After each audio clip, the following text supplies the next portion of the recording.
17. Compassion. The word compassion has suffered from liberal misuse in the post-World War II era. The word is common to the Bible and translates several Hebrew and Greek words, and it deserves rehabilitation. Liberals use the word to justify legislation, whereas in its biblical origins its meaning relates to personal attitudes and action. Some of the words used in the Bible are 1. Chamal, Quamal, to commiserate, have compassion, pity, to spare, Hebrew. 2. Rakam, Rokam, from the roots to fondle, to love compassionately, to be merciful, to have pity, Hebrew. 3. Rakam, from number 2, with the same implications but implying the womb and the unborn babe, tender love and caring, Hebrew. 4. Rakum, from number 2, full of compassion and mercy, Hebrew. 5. Splagchisnoi, Greek, to have bowels or yearn, feel sympathy and pity, to be moved. 6. Eleho, Greek, to have compassion, pity or mercy. 7. Oiktiero, Greek, to exercise compassion, pity. 8. Metriopathio, Greek, to be gentle and treat kindly, to be compassionate. 9. Sympathio, Greek, having a fellow feeling, to have compassion. 10. Sympathes, Greek, mutually commiserate and compassionate. In the context of their use, these words refer to more than feeling. They are part of the requirement of community under the triune God and His law. Now, the word compassion is a key to the history of Christianity and hence very important. The requirements for compassion came from God's law, but Christianity gave it a new and working focus. In the synagogue, the leader assigned visitors to members for hospitality, but in the church the bishop had to be a lover of hospitality, Titus 1, 7 and 8. Members of the order of widows had to have a history of caring for the strangers and the afflicted, 1 Timothy 5:10.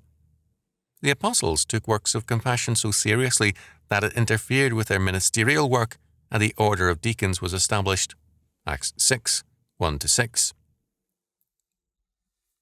This emphasis on compassion did not impress the Greco-Roman elite.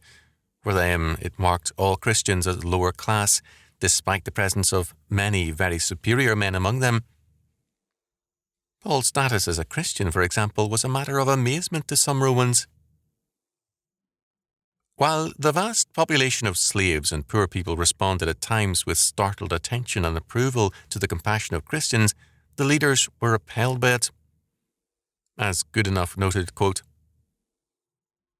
"The elite structure could not live side by side with Christian compassion." End quote. Two motives were thus in conflict: Roman elitism versus Christian compassion. These two forces are with us still, but in altered forms. Elitism in Rome dealt with the poor in political motives. It provided bread and circuses to keep the poor satisfied and safe. Elitism in the modern world is as contemptuous of the poor as any noble Roman, but it shows the effects of Christian civilization.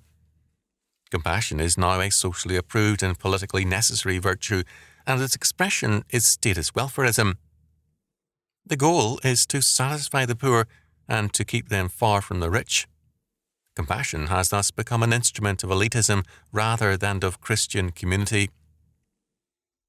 Two alien faiths and hopes lie behind elitism and Christianity. The elitist wants to alleviate need and maintain political and social order.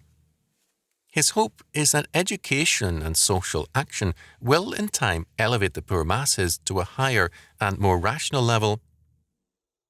Golby and Perdue have pointed out that in England, while Christian reforms work to make men more godly and thereby to raise them out of their poverty and sin, the Enlightenment men placed their hope in making men more rational. The goal thus became financial security for the family so that respectability would follow, a goal some Christians also gave assent to. A variety of institutions were created to further this goal. As against state welfarism in education, Christians who were pioneers in both charity and education placed their essential hope on regeneration. A good society requires regenerate men, a godly people. Thus, two alien faiths were in conflict. Kingsley saw the difference. Quote, "It is much cheaper and pleasanter to be reformed by the devil than by God, for God will only reform society on the condition of our reforming every man his own self, while the devil is quite ready to help us mend the laws and the Parliament, earth and heaven, without ever starting such an impertinent and personal request as that a man should mend himself." End quote. In the elitist tradition, various alternatives have been used to reform society by means of the state: education, welfarism, legislation and revolution. Christian socialism very early tried to unite biblical faith with Enlightenment humanism. In time, of course, the Christian emphasis was shelved. Quote, "The suggestion for the peaceful regeneration of the race by the cultivation of individual character," I am quoting from Bernard Shaw's History of the Fabian Society, "was not accepted. Certain members of that circle," says Shaw, "modestly feeling that the revolution would have to wait an unreasonably long time if it postponed until they personally had attained perfection, set up the banner of socialism militant." End quote. Compassion thus ceased to be a Christian concern for many. It ceased to be essentially a personal, religious concern, however expressed in person by the church or by some Christian agency, and it became a political and economic cause. The agency of compassion became the state. In this process, however, something was lost.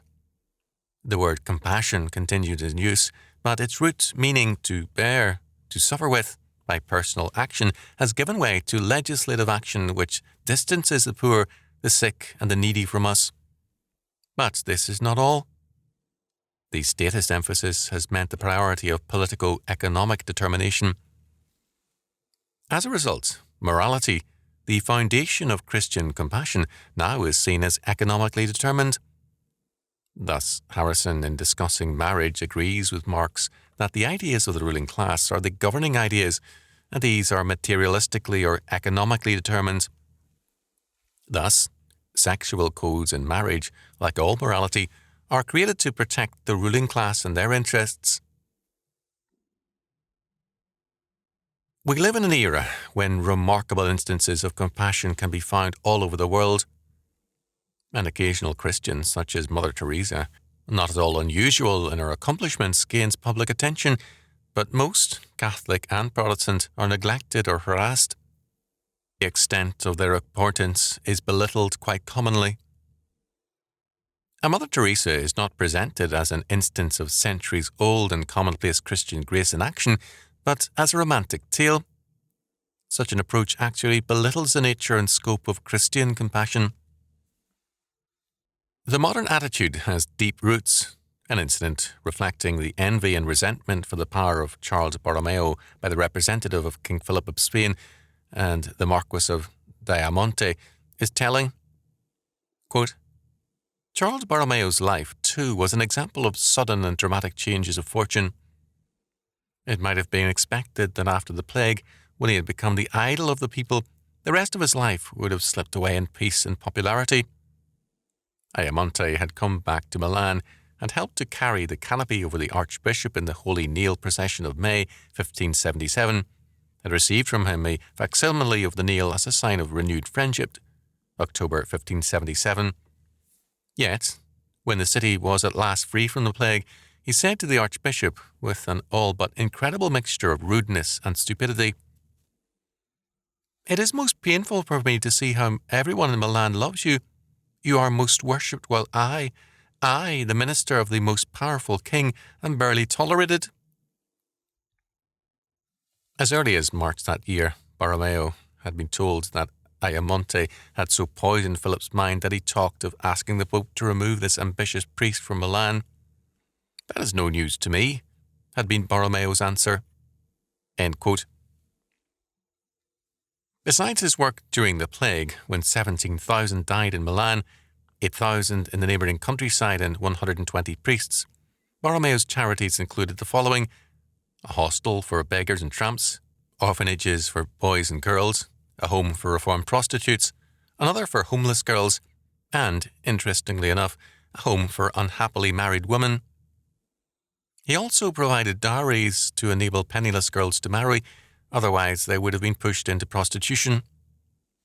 He originated the idea of a state pawn shop for the poor to help them escape usurious pawnbrokers.